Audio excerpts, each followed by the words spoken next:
Bonjour, je m'appelle Yanina Coty et aujourd'hui je vais faire tomber trois mythes sur la monogamie et polygamie. Est-ce que nous sommes polygames ou monogames?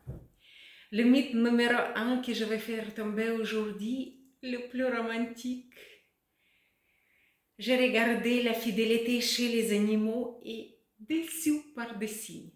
Les fidélités lesquelles sont décrites par des poètes et on voit dans les chansons, il est vrai que le mâle cygne choisit une femelle et qu'avec elle, il fait le nid et des bébés. Mais ça n'empêche pas d'aller voir ailleurs. Le mâle cygne va voir des autres habitantes du lac ou étangs, souvent même d'autres espèces, canards par exemple. Mais le nid et les poussins, il va faire avec une seule femelle. Ce qui ressemble à la fidélité, j'ai trouvé chez des loups. Ils choisissent un seul partenaire pour la vie et il n'y aura pas d'autre même s'il perd son partenaire. Dans la nature, des mammifères sont souvent polygames, comme des lions qui vivent avec plusieurs femelles, comme des chimpanzés qui vivent dans les groupes avec plusieurs mâles et plusieurs femelles. On revient chez les humains. On va faire un saut en arrière de plusieurs millénaires. Il y a 40-50 000 ans, nous sommes des créatures polygames. Le temps était différent et pour survivre et pour assurer la survie des enfants, les sapiens commencent à se mettre en groupe et après en couple. Et dans les couples stables, le nombre de survie des enfants était remarquablement plus élevé que dans le groupe. Cette stratégie était tellement efficace pendant plusieurs milliers d'années que l'information s'inscrit dans le code génétique et aujourd'hui on peut bien analyser ce gène qui contrôle le nombre de récepteurs d'oxytocine qui est responsable d'attachement et de nos relations sociales. Est-ce que ce gène fait de nous des espèces monogames? Tout de suite, deuxième question, comment on explique la tromperie, si c'est le cas? J'ai regardé la statistique aux États-Unis en 2022, 23% des hommes et 13% des femmes reconnaissent avoir trompé son partenaire et moi je ne fais pas trop de confiance à ces confidences. Moi je pense que les chiffres sont beaucoup plus élevés. Après les signes, un autre mythe. Les hommes ont besoin plus de sexe que les femmes. Invention 100% d'un homme.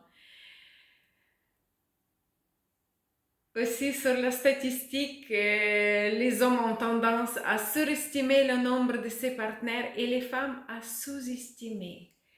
Le biologiste évolutionniste Robert Martin a écrit un très bon livre où il prouve que les besoins sexuels sont individuels et dépendent des taux d'hormones, état psychologique et caractéristiques sociales.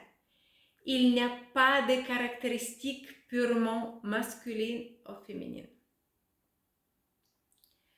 Après, voilà, dans certaines communautés, les relations polygames sont autorisées par des normes sociales et même des raisons religieuses. On voit la polygamie en Afrique de l'Ouest, centrale, Indonésie, Moyen-Orient. La polyandrie en Inde, où c'est la stratégie purement économique pour éviter de diviser l'héritage des frères qui se marient avec la même femme. Et aujourd'hui, on arrive à polyamour, une variante de la polygamie où les deux partenaires discutent à l'avance de ce qu'ils veulent. De premier regard, ça semble le rêve de la liberté qui se réalise, mais en réalité, il y en a quand même pas mal des exigences pour des participants. J'ai imaginé une situation, un homme qui rentre à la maison et il dit à sa femme, je sors de notre voisine, on a passé une magnifique séance jambes en l'air et la femme, chérie, c'est génial, je suis tellement contente pour toi. Est-ce que pour vous, cette idée, il est réalisable? Moi, j'ai mis moi à la place. Pour moi, c'est non. Alors, on arrive à mythe numéro 3. Toujours selon les sondages, et les hommes et les femmes pensent que l'homme, plus souvent, il est polygame et la femme est monogame.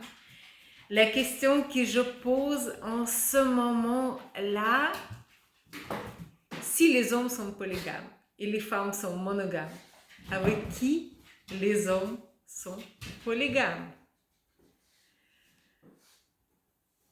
Je pense que aussi on essaie de trouver la conclusion que notre monogamie ou polygamie dépend de notre décision personnelle, sociale et culturelle. On revient chez les humains aujourd'hui. Première fois dans l'histoire, on voit les conditions quand on n'est pas obligé de se mettre en couple pour assurer la survie de notre espèce. On vit plus longtemps que nos ancêtres. Je connais les femmes qui font les enfants sans enfermer l'homme.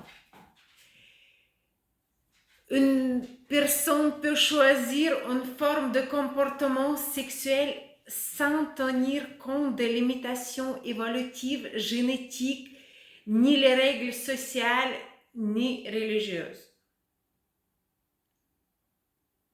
Qu'est-ce qu'on doit retenir pour la situation aujourd'hui? Il est important de définir la relation pour être respecté et respecter l'autre. Définir relation, c'est une conversation entre les deux partenaires sur l'organisation qui doit définir est-ce que notre relation est exclusive ou ouverte, les engagements et les pratiques spécifiques, implications émotionnelles, identité de couple, comment on se présente, comment on se montre, comment on s'appelle. Aujourd'hui, il n'y a pas de cadre clair. Il faut les définir soi-même. Vous pouvez convenir d'une relation dans laquelle il n'y aura pas de place pour les obligations et les projets à long terme. Vous pouvez décider que vous souhaitez avancer ensemble. La fonction principale est de clarifier les limites et les attentes. Et chacun doit trouver et définir ses limites. Voilà un tout petit peu tout pour aujourd'hui. À bientôt.